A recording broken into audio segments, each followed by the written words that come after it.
muri mu biki? Siporo ni mu rugo.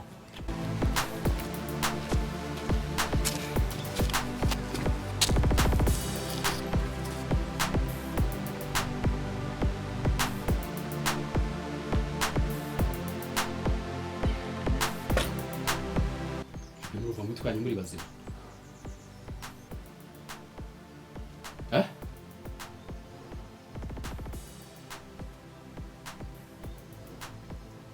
Leta y'u Rwanda ndetse n'isi yose muri rusange ihangayikishijwe n'icyorezo coronavirus. Ariyo mpamvu Minisiteri y'Ubuzima ikomeje kudukangurira kuguma mu ngo.